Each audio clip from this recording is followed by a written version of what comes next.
Good evening, everybody. Welcome to Fox Weather. This is America's Weather Tonight, and I'm Ian Oliver. Thank you for being here with us. Let's kick things off with a look at your evening tonight across the country, which will feature a lot of cold air for a lot of people. Coldest air of the season so far for 70 million Americans that are under some form of frost and freeze alert moving into the overnight hours tonight. And you can see why with this storm system moving across the northern tier, pulling down cold air from Canada. These are the temperatures you're waking up to first thing Tuesday morning. And you see for a lot of spots, it's the 20s and the low 30s. Some of those frost alerts extend all the way down to the Gulf Coast. This Canadian air continues to trudge off to the south and east. This is Wednesday morning now. Look at Nashville, a forecast low temperature just below freezing. Same for Little Rock. So here is your forecast for tonight. You can see that cold air pouring in behind the storm system. We'll see some showers and thunderstorms pushing offshore of the northeast. This is as we move into the late evening hours. Atlanta overnight tonight, 37 degrees. You get that cold air across the middle part of the country, but those temperatures across the northwest remain above average. They'll be staying that way for at least a few more days. All right, down in Florida, that's where we still have some lingering rain chances related to this front that's moving through. FEMA is now providing $420 million in assistance for Hurricane Ian recovery, and small business owners across Southwest Florida are in desperate need of financial help.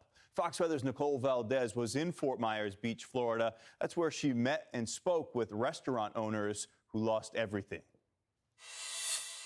The debris you see behind me, just a glimpse of the damage that we've shown you on Fort Myers Beach. I will point out that we are not on the island itself. To my left here, you'll actually see the big Carlos Pass Bridge with very few trucks and emergency vehicles making their way up and down as Lee County officials are limiting traffic and access to the island today. They will be doing so again tomorrow and for the foreseeable future for 2 days out of the week. Really, they say, to try to speed up that recovery process. There is so much work left to be done. You're talking power restoration, water and utilities that still need to be restored to many of the homes and businesses people are trying to not only rebuild in some cases, but get back to a livable condition for many.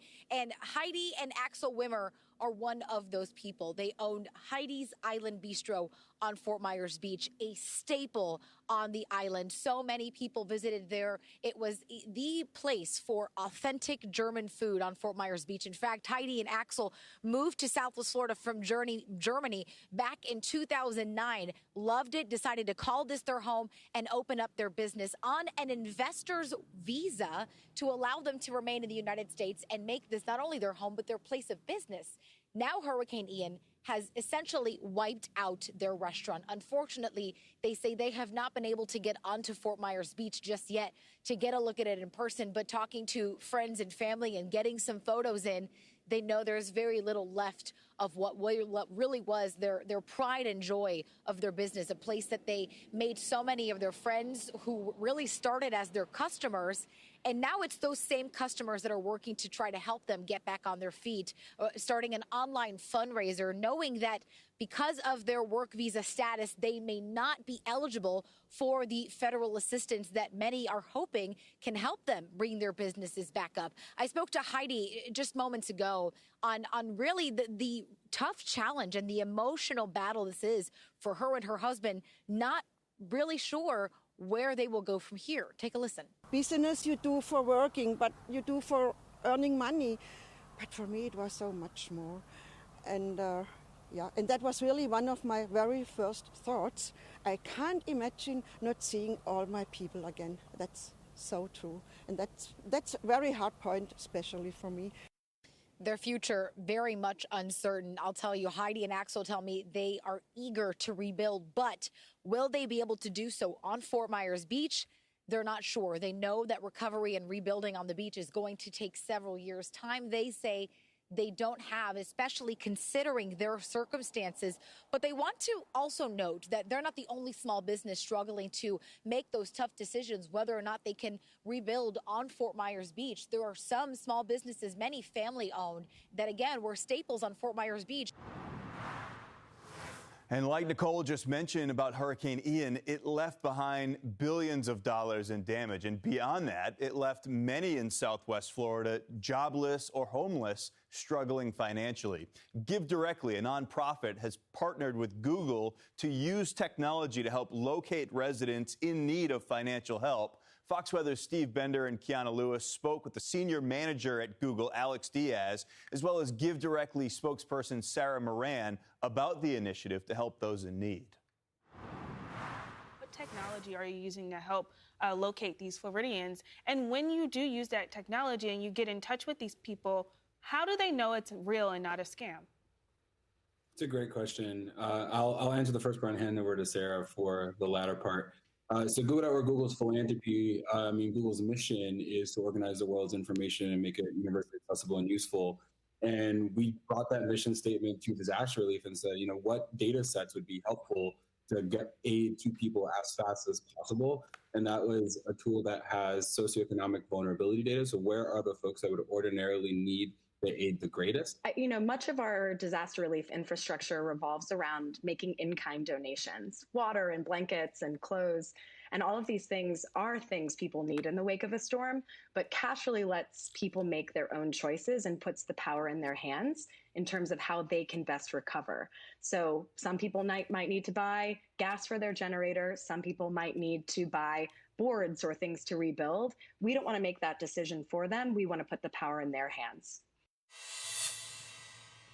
Some parts of the country are already receiving significant snow, and now the coldest air of the season is on the way for many. Winter storm specialist Tom Nizzle joined Fox Weather's Kendall Smith with the details on this winter preview.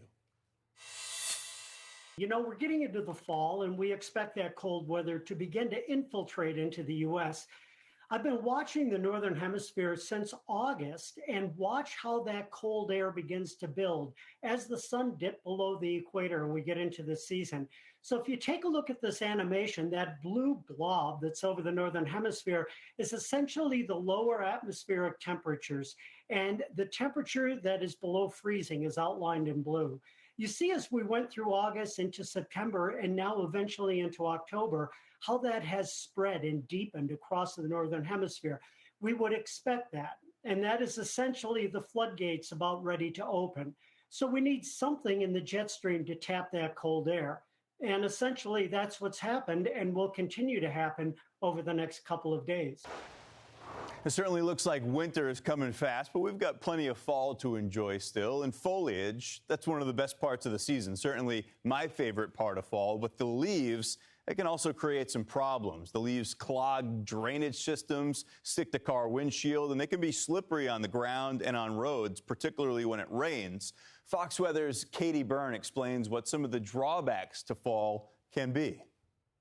That wind is starting to blow the leaves around behind me here. So you're seeing those colors really starting to pop in the Philadelphia area. We're in the Valley Forge National Historical Park today, where you can see the oranges, the yellows, the greens, but still the state's Department of Transportation is warning people that even though these leaves are beautiful, they can be really dangerous on the roads. And we've already seen some of the impacts of what can happen when a lot of rain happens in the fall. Leaves can block those storm drains, cause more flooding. This is video of crews clearing clogged drains in Providence, Rhode Island last month. Remember, we got all of that rain there. And then when leaves fall on the ground and get wet from rain or even just overnight precipitation, they can actually be as slippery as ice. So I know we've all probably slipped on unassuming piles of leaves before. I feel like just in the last few weeks walking my dog, it's something that I've noticed, but it's an even bigger concern if you're driving a car, because Pennsylvania's Department of Transportation is saying that if you really have to be cautious this fall when you are in a car and you're running into a potential big pile of leaves. You see it when you're rounding a corner. Not only can those be slippery, but leaves can cover traffic lines on the pavement. So if you're not familiar with an area, that can be kind of scary too. So we got PennDOT's advice if you find yourself driving with lots of leaves on the ground around you. Approach it slow, especially if temperatures are low. Could be rather slick. So, use caution. Give yourself plenty of distance from you and other travelers in case you have to do anything, drastic. Turns, obviously, curves and turns. If there's wet leaves, that's going to be slippery. So here's where we stand when it comes to fall foliage. A lot of the country, including New England, the Great Lakes, and the Rockies, are peaking now, and the trees there are forecasted to lose their leaves by the end of October. And NOAA is predicting a drier than normal October this fall, so that could be a good thing. I will tell you, by the sound of these leaves, when you hear people walking around, they're crunchy. I don't know if you can hear that, but that's dry conditions. That's a good thing if you're out on the road so that you don't dry on wet leaves, which could be very slippery. Crunchy leaves, yeah, gorgeous fall colors, but those leaves on the ground can become a little problematic. Hey, check out some of these videos sent into Fox Weather. This first one here, that's a landspout that was spotted just off to the south of Phoenix, Arizona. This landspout formed as a storm swept through the area. National Weather Service says it's likely a cold air funnel that briefly touched the ground. These can form under storm clouds, especially when the ground is still very warm. We know it is. And the air above it is considerably cooler. This creates a lot of instability and can lead to what you're seeing on your screen right there. Next up, Iguazu Falls. This is at the border of Argentina and Brazil. It was rocking and roaring. Wow. After heavy rains drenched southern Brazil. According to the local media there, the water flow moving through the falls is 10 times higher than normal. It does look pretty angry for sure. This 1.7 mile wide waterfall, that's nearly 3 times larger than Niagara Falls. That is something to see. Clearly, that heavy rain making it ferocious as well. All right, let's get a check of the weather across the rest of the country. This is as we move into the day tomorrow, the forecast for your Tuesday. First, we'll start things off in the northwest. This is where it's been excessively warm and dry, summer-like, up across the northwest. It stays that way for at least a few more days. Some indications that that pattern may break down as we move through the weekend and into the early part of next week. So maybe right around this time next week, you get a return to more normal conditions, which you might expect in the northwest. We've got the front that's sweeping offshore tonight. It leaves us with cooler temperatures across almost the entire eastern half of the country. Partly cloudy skies, temperatures in the mid to upper 50s for New York tomorrow. Look at what's going on across the nation's midsection, though, as that cold air takes hold. KC, you've got a day filled with sunshine tomorrow, but high temperatures struggle just to reach the mid-40s. So, yeah, we talked about that taste of winter. A lot of folks getting the first one as we move through the middle portion of this work week.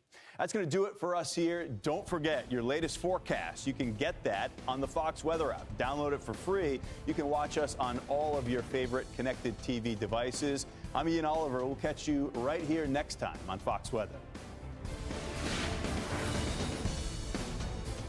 I'm Amy Freeze. Welcome to Fox Weather's YouTube page. We have more great videos on the way, so make sure to subscribe to stay updated on all things weather.